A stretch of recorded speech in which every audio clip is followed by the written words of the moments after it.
Today we're joined by a marketer and entrepreneur with a rich background stretching back to a keen interest in direct marketing that goes back to the 1980s. Over the years, Mark Bishop has spearheaded successful launches including Niche Synergy. With his latest endeavour, Blocks, he's set to guide aspiring entrepreneurs through the intricacies of affiliate marketing. And from his home base in Bristol, Mark balances family and a thriving online career. So let's dive into the journey and insights of Mark Bishop. Welcome, Mark. It's great to meet you. Thanks for having me. Well, as I mentioned, your interest in marketing goes maybe all the way back to the 1980s.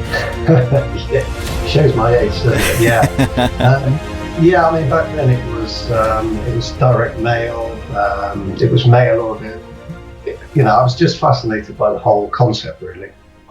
And what made you kind of get an interest in that? Was it just like letters you'd received through the door? Yeah, well, everything really. I mean, it was. A lot of people would call it junk mail. I used to term it as being gold. I collect it. I still collect it now. I have sales letters going back maybe 10, 20 years. I just find it fascinating that the written word, a sales page, could inspire you to buy something. Yeah, absolutely. It does go all the way back to the 80s. It was just fascinating stuff, really. Do you use that, or the letters you've received over the years, do you use that as inspiration now for your own product launches? I do, yes. Like I say, I did collect a lot of it, and I still refer to it. You can find a lot of it online now, but yeah, I still refer to it. It's just fascinating stuff. Really is. And who would you say has influenced you the most from the letters that you received? Any names stand out? There were some. I mean, I don't really fixate on particular copywriters, but I can remember signing up to a newsletter. It was a company called Streetwise Marketing. I think they're still going, actually. And some of their sales letters were just great. I even bought some of their products. Wow, so they actually encouraged you to actually put your hand in your pocket as well. It's a success when that happens. Yeah, absolutely. So we mentioned that this interest goes all the way back to the 1980s. But when did you start online? When did you start your own business? Well, I kind of fell into it. I mean, I was interested, like we've already discussed, in direct marketing. But for most of my working life, I worked in the construction industry. So, I've been a painter and decorator. I've been a plumber. And I'm not an academic. In fact, I'm dyslexic. But, as the internet sort of took off, and I guess I was just starting off late to the internet, really. I didn't really get into it until around 2010. And I can remember being interested in it, being on Warrior Forum, forums like that, and just seeing what other people were doing and just thinking to myself, well, this looks very much like the direct marketing of the 80s.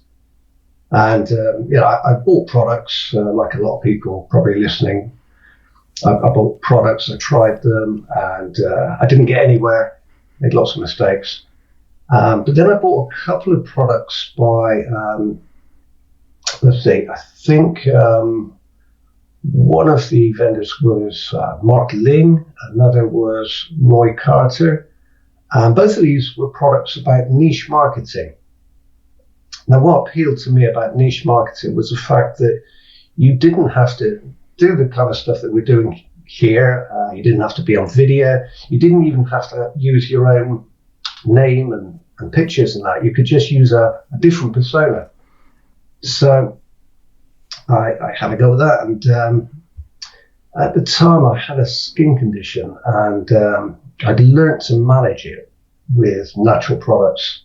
And what I did was I documented that, how I sort of coped with that skin condition. And I put together, I think it was about a 40-page PDF, and managed to get it onto ClickBank. And, I've got no technical skills at all. So that was a bit of, a tall order in itself. But I managed to get it onto ClickBank, and I didn't know how to drive traffic, so I used Google Ads at the time, and I was just amazed. It was just a crazy thing, but I made $120 the first night. So I was sat there watching TV. I checked my laptop, $120 I'd made. You know, and I Nice. didn't really know what I was doing, but from that point onwards, I just scaled the niche marketing. I did that while I was still working as a plumber. I did that part time, and you know, it was crazy. And I got to a point where I had that site, and I built another one in the niche, in a different niche. Sorry, and I sold the two. I sold one for $37,000, and I sold another for $77,000, and that was really my gateway into the internet marketing space. That must have been a bit of a game changer for you as well. It was, yeah. Yeah. It allowed me to give up, you know, the day job, as it were, and concentrate on the internet marketing space full time. Nice. And when was this? Which year? This would have been, I think I sold both of the sites. It's funny, I was looking at Flipper the other day, actually. I think I sold both of the sites in 2013. Okay. And then, so you started in 2010, effectively just dabbling with the Yes, internet. doing the niche marketing part time. And then 3 years later, you've got like $100,000 payday from two of the products that you've put together. Yes. And yes. that's where you're selling the website and the product to somebody else. You're not obviously. Yes, I sold both of the businesses as going concern. So I sold the clickback accounts along with the sites, etc. Great. I mean, and that's an unusual way. Most people make a product and they just try and sell it over and over and over again. What made you, first of all, aware of Flipper, the website, and also what made you want to divest of those products, those assets? Yeah, well, it's a good question. I liked doing the niche marketing, and one of the reasons I continued to do the niche marketing was because I didn't want my face on camera. I didn't want people to know my name, that kind of thing. But then as I did more and more of it and sold more and more products, I realized that, you know, within a niche, there's only so many buyers.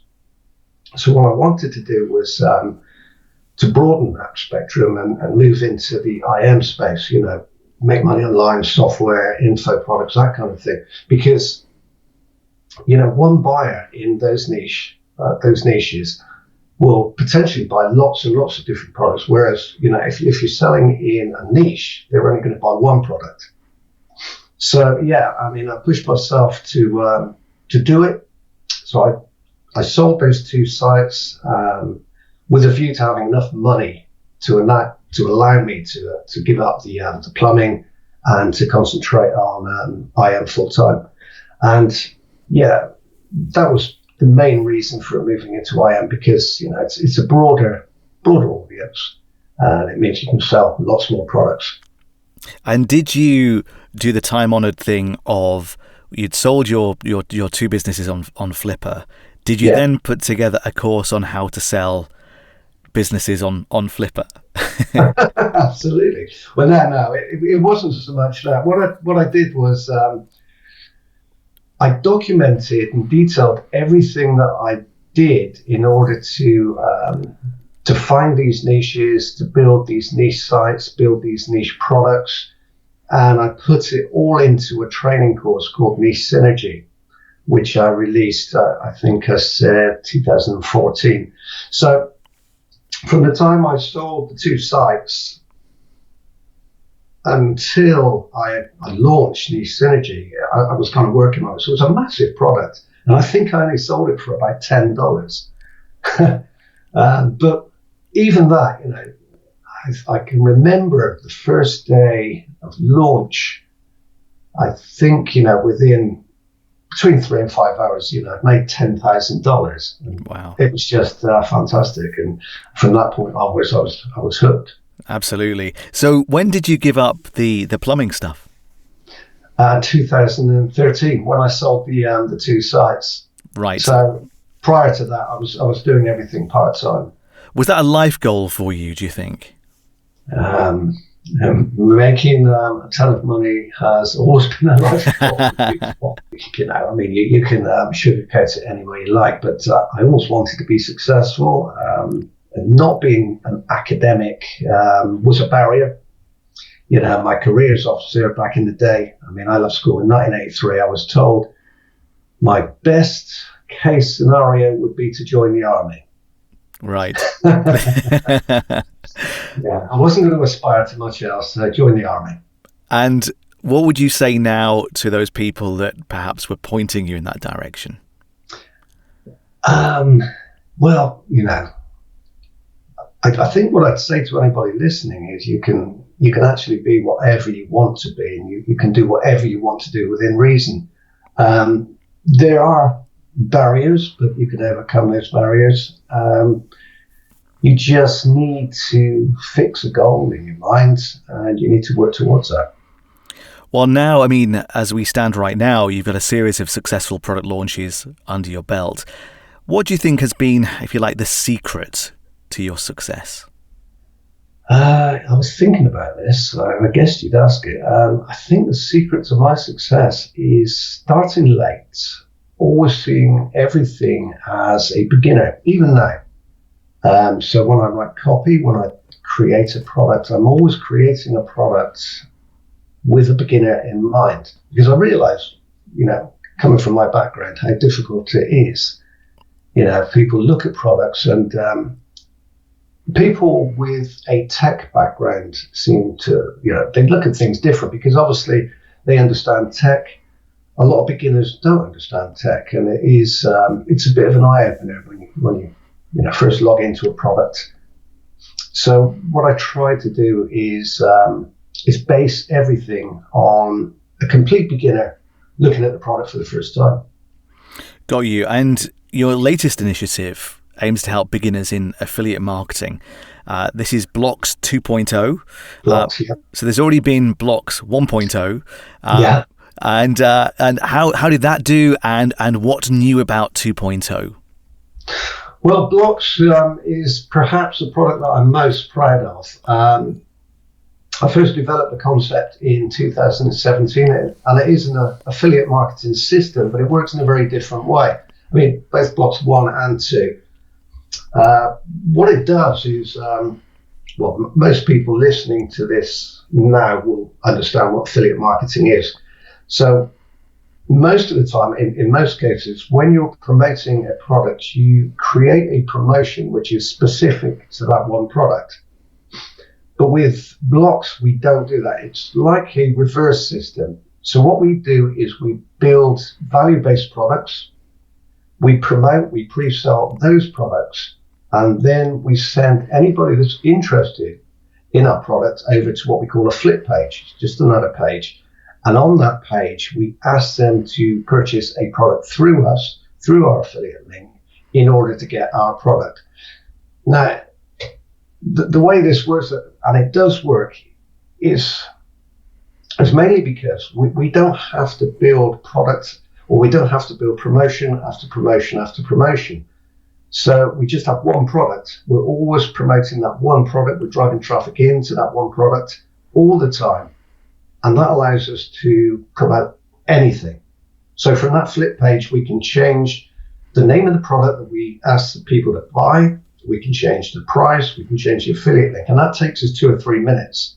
And that's it. So we can use one system to promote unlimited digital products. You asked what the difference was between 1 and 2.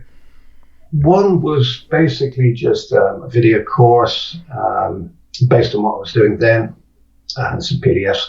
Today we have full training. I should also mention Blocks 1 was a blog-based course, so it was all about blogs.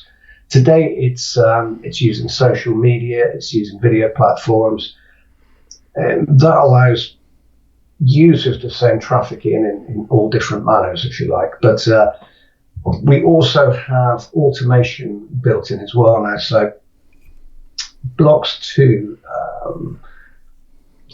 the front end is basically training. It teaches the whole system instructions, but we have ready-made systems in the funnel, and those are complete systems which a user can rebrand with just a couple of clicks.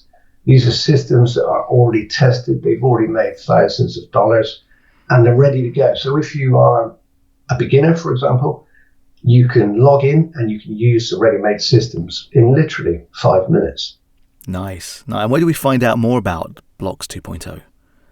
Where you would go to bloxevo.com. So that's BLOX EVO.com. bloxevo.com. Perfect. Now, I mentioned in the introduction that you are based in Bristol in the UK. Yeah. How is it in terms of, telling your family that you're giving up a career in construction, in plumbing, to move into the online space? Were there any raised eyebrows, any people concerned, any people telling you, not to do it and that you were crazy? Initially, yes. I can remember telling my wife that, this is when I was doing the niche marketing. I'm going to sell PDFs. And she thought I was crazy. She said, well, nobody's going to buy a PDF. So it was kind of difficult trying to explain what I was going to do and how it would work, and the fact that it would work. I mean, most people just assumed I was mad. Most people just assumed that everything that happens online is a scam and it doesn't really work. So there were lots of raised eyebrows, yeah. By the time I actually got to a point where I could give up the plumbing, most people had realised that, yes, it did work. That's great. I mean, I guess even former colleagues must now almost be amazed by the success that you've had with this. Have you stayed friends with those guys? Yes, I have, yeah. I still go out for the occasional curry with a guy that I was working with, another plumber, and an electrician. So, yeah. They're still doing their things. They're still in the construction industry, and they're always amazed. You've not been able to tempt them into the world of PDFs then, just yet? Well, they always ask me, and we sit around the table over a couple of pints, and they say, well, how do you do it then? And I explain, and I said, yeah, I can understand how that works, but, it's getting your head around it to begin with. Yeah. I mean, you do have a great track record in taking quite complex processes and simplifying them. When you sit down to create a product or as you've done with Blox, an entire course, what's your process, Mark? How do you approach that? What I try to do is use the system first. So Blox is based entirely on what I do. So everything that we show customers inside Blox, all the instructions, we've already been through.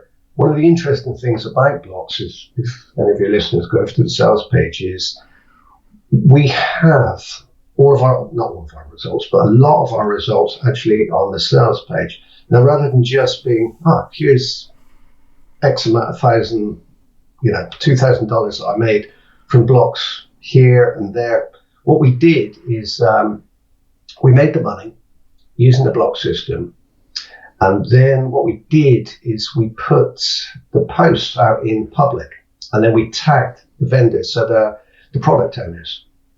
So that verifies that all of these results are real. So that the product owners that we're targeting with Blox, they're aware of us using the Blox system, and then we show them the results. They check the results against their own stats, and then they just like and comment on our posts. So everything on the sales page is verified.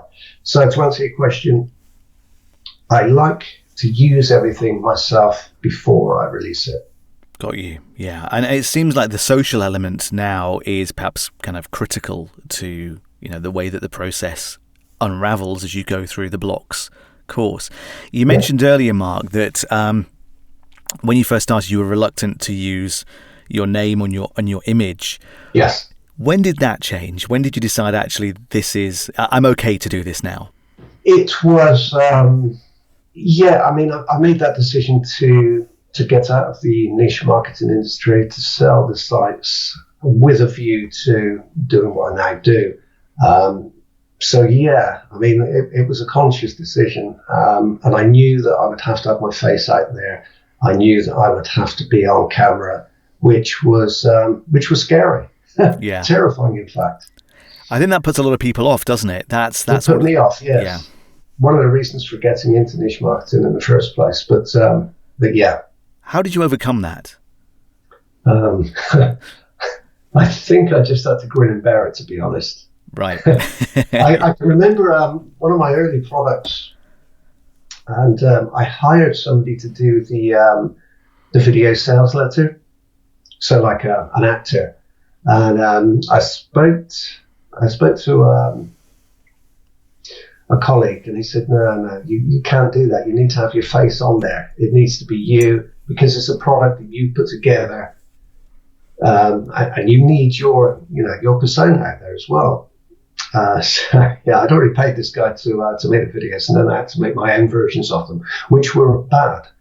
They really were bad. But yeah, it's just an ongoing process, really. Yeah, and when you started it, has it become easier since you started? I'm not really an outgoing person, so it does get easier, but I would say that I'm still not really 100% comfortable with it. Do you think you ever will be, or is it just one of those things that you, as you say, you just grin and bear it, just get through it? I don't think I'll ever be comfortable with it, because it's not in my makeup, really. But it's I've learned to do it. I've learned to live with it, because obviously it pays the bills. I was going to say, it's serving you well, so, and more power to you. I think a lot of people are just reluctant to take that initial step, but it's good that you felt the fear, but you did it anyway. And I think there's a lot to be said for people like that, and that can be mission critical, as you say, for the type of business that you're now running. For those people that are interested in venturing into affiliate marketing, have you got any quick tips, as well as using blocks? Any other tips that you could share? Yes. Well, one of the main things is, like I said, you can do and you can be whatever you want. I mean, if you want to be an affiliate marketer, or if you want to launch your own products, or if you just want to make a nice amount of money online, you can do it. But you need to set goals. You need to find something that you're comfortable doing. You need to find a product that works. There's a ton of products out there. There's products launching all the time. And I'm not here to diss them, but some of them are great. Some of them are not so great. So you need to look for something that works. A lot of pages will have ridiculous claims. They'll promise the earth. That should be a red flag. You should look for proof, verified proof if you can. Find something that works, and then work at it. The real important thing is to work at it. I mean, if I go back to where I started, with niche marketing, prior to that, I bought lots of products, and I hadn't really bothered with them. I looked at them. I was hoping to push a button and get rich, and that doesn't happen. Mm-hmm. So what I would say is, buy a product, find something that works, concentrate on it, focus on it, and put some time in. Yeah, good advice. What else are you working on at the moment, Mark? Is there anything that's burning away in the background that we should be aware of? I mean, our main focus is blocks now. So we're working on an additional blocks module, which is called Blocks CPS. That will be added into the blocks platform. So that's it's on the cards to release this year. It may run into early January, but we'll see where we are. We're working on it. Great stuff. And anybody that's interested in finding out more about you, or wants to connect with you and learn more about your work, where do we need to go to do that? Well, as we've already mentioned, blocksevo.com. You can also catch me on Facebook. And there's also a Facebook mastermind group that is private, but if you'd like to join it, it's Mark Bishop Mastermind on Facebook. Excellent. Mark, listen, thank you so much for your time today. It's been an absolute pleasure to meet you and to find out more about you and also your burgeoning business empire. So thank you again for your time. Thank you.